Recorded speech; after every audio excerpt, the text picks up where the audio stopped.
Que você se lembra dele? O jovem ousado que desafiou os poderosos, que surgiu como uma promessa em meio ao caos da redemocratização. Fernando Collor de Mello, o caçador de marajás, eleito com o discurso implacável contra os privilégios e a corrupção.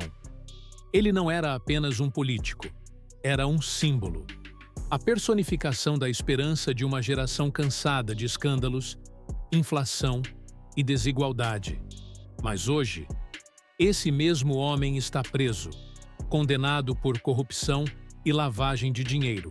Um capítulo vergonhoso, porém inevitável, da história política do Brasil. E a pergunta que não quer calar é: como um herói da moralidade se tornou o próprio vilão que jurou destruir? Fique comigo até o final deste vídeo, porque o que vamos revelar vai além dos tribunais, além dos jornais. Existe um fio invisível que conecta o passado ao presente e talvez ao futuro da política brasileira. Para entender essa queda monumental, precisamos voltar no tempo. Voltar ao início de tudo. Era 1989. O Brasil renascia politicamente após mais de 2 décadas de ditadura militar. A população, finalmente, podia escolher seu presidente pelo voto direto. E entre tantos nomes, surgiu um candidato improvável, Fernando Collor, governador de Alagoas, jovem, carismático, com uma imagem moderna e discurso duro. Ele falava como poucos, criticava os altos salários dos servidores, prometia enxugar a máquina, cortar os privilégios dos ricos e devolver ao povo o controle do país. Seu alvo preferido? Os marajás, como ele chamava os funcionários públicos com vencimentos abusivos. A população comprou a ideia. Os debates eletrizantes com Lula na TV dividiram o país. No segundo turno, Collor venceu. Era o primeiro presidente eleito diretamente pelo povo após a ditadura. Um momento histórico. A esperança havia vencido o medo, mas logo a realidade começou a mostrar suas garras. Seu governo foi marcado por medidas econômicas controversas, como o confisco da poupança de milhões de brasileiros. A popularidade caiu, e o que prometia ser uma era de moralidade virou palco para um dos maiores escândalos de corrupção da época. Seu próprio irmão, Pedro Collor, denunciou publicamente um esquema criminoso envolvendo o tesoureiro de campanha e operador de confiança, Paulo César Farias, o famoso PC Farias. As denúncias foram se acumulando, até que em 1992, Fernando Collor sofreu um processo de impeachment. Ele renunciou antes da votação final, tentando escapar da cassação. Mas não conseguiu. Mas mesmo com o impeachment, a história de Collor estava longe de acabar. Ele voltaria, mais forte, mais discreto e com conexões ainda mais profundas.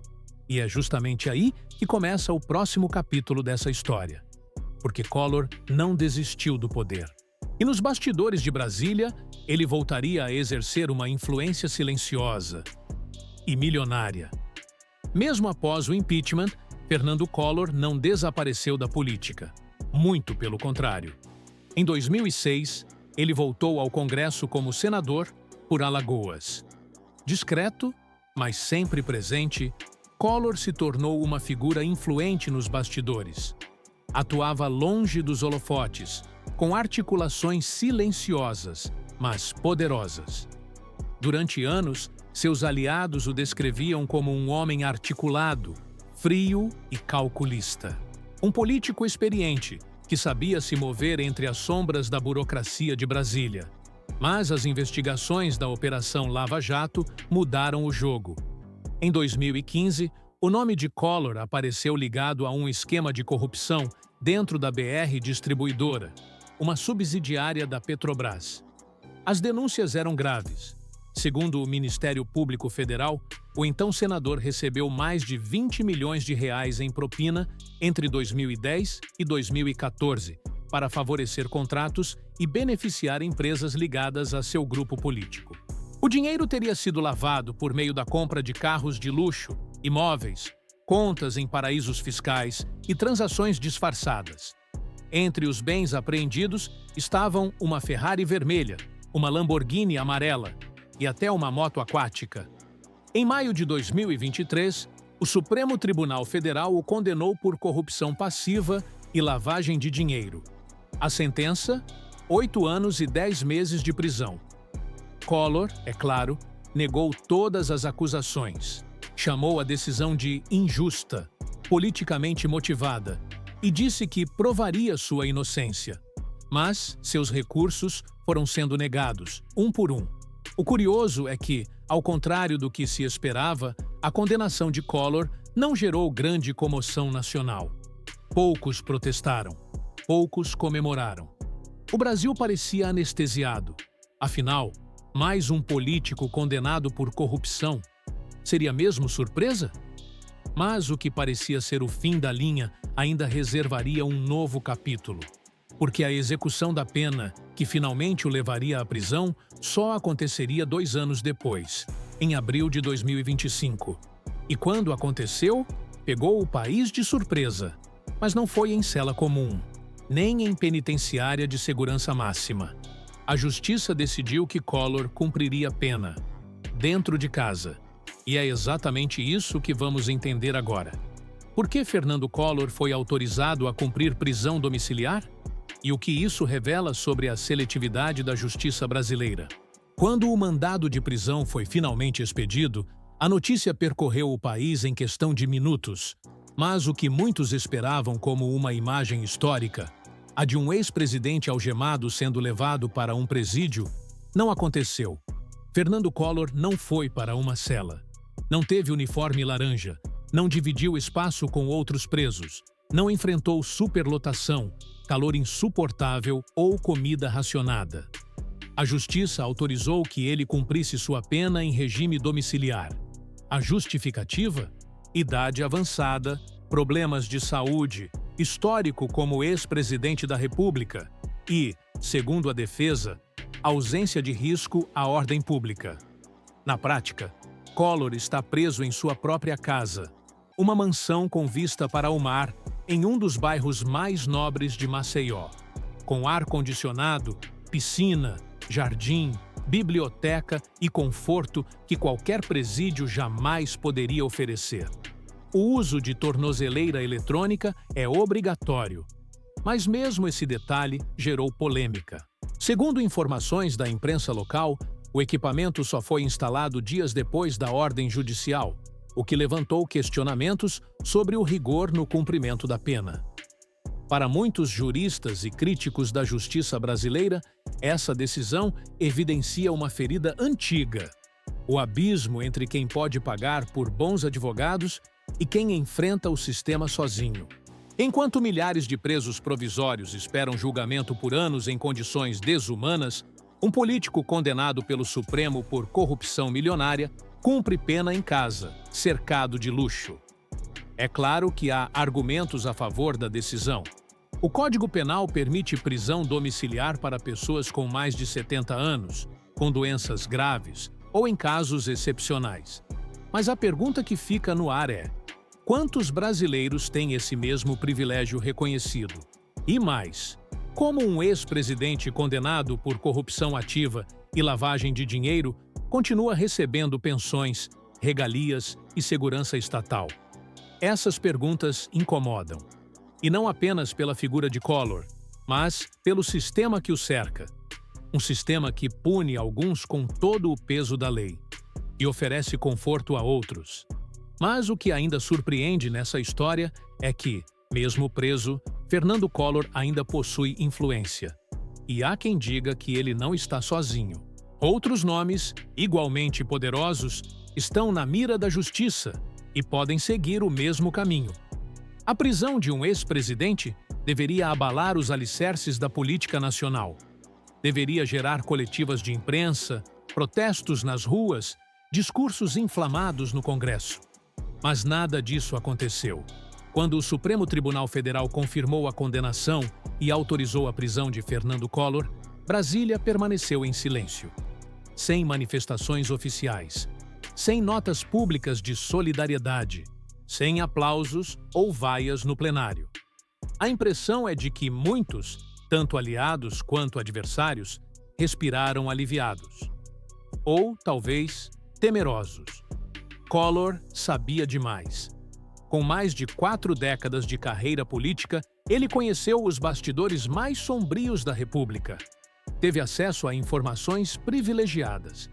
Participou de articulações, votações secretas, negociações bilionárias. E sua queda gerou um efeito silencioso, porém poderoso: o medo. Nos bastidores do Congresso, parlamentares experientes evitam comentar o assunto. Alguns o descrevem como um cadáver político. Outros dizem que ele é apenas o primeiro de uma nova lista que pode incluir nomes ainda mais relevantes. A imprensa cobriu o caso, mas sem o mesmo entusiasmo de anos anteriores. Poucas entrevistas, nenhum escândalo explosivo, nenhum dossiê. Esse silêncio diz muito. Porque, ao contrário de escândalos passados, em que a prisão de figuras públicas gerava comoção, agora o país parece anestesiado.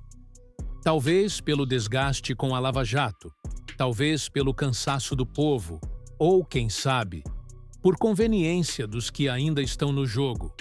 O mais inquietante é que, mesmo fora do Senado e cumprindo pena, Collor ainda é tratado com respeito em alguns círculos. Velhos aliados o defendem nos bastidores.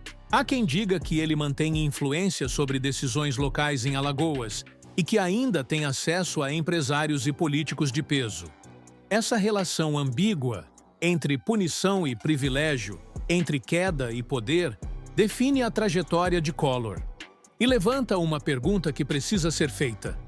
Se até um ex-presidente condenado pelo Supremo ainda consegue escapar das grades comuns, o que realmente significa ser punido no Brasil? No próximo e último capítulo, vamos refletir sobre as consequências desse caso. Não apenas para Collor, mas para todos nós. A prisão de Fernando Collor não é apenas o fim de uma trajetória política. Ela é um espelho que reflete, com nitidez desconfortável, a alma do Brasil institucional.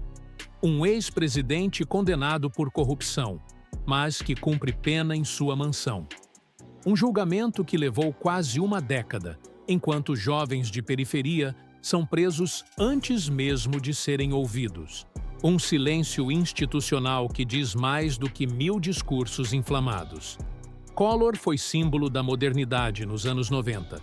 Prometeu caçar marajás, enfrentar os poderosos e modernizar o país. Mas terminou tragado pelo mesmo sistema que jurou combater, ou talvez apenas usou. Sua prisão domiciliar revela não apenas quem está sendo punido, mas como está sendo punido. E mais, revela quem continua protegido. Porque a impunidade no Brasil não mora apenas na absolvição. Ela também se esconde nos privilégios, na lentidão da justiça, nas regras que mudam conforme o sobrenome, no silêncio confortável dos que deveriam se indignar. A pergunta que fica não é se Collor merecia ser preso. Isso o Supremo já respondeu. A pergunta real é: por que outros com histórias parecidas continuam livres? Por que a justiça é rápida para alguns e paciente com outros? E, acima de tudo, o que tudo isso diz sobre nós, enquanto sociedade? Porque quando naturalizamos a diferença de tratamento, quando deixamos de nos chocar com o absurdo, estamos, na prática, dizendo que esse modelo nos representa. A prisão de Fernando Collor marca o fim de um ciclo, mas também nos obriga a encarar uma verdade dura. No Brasil, a justiça pode até alcançar os poderosos, mas raramente os trata como iguais. E você ainda acredita que todos são iguais perante a lei? Se esse vídeo te fez pensar, curta, compartilhe e comente. Você acha que Collor deveria estar preso em uma penitenciária comum? Sua opinião importa e pode fazer a diferença.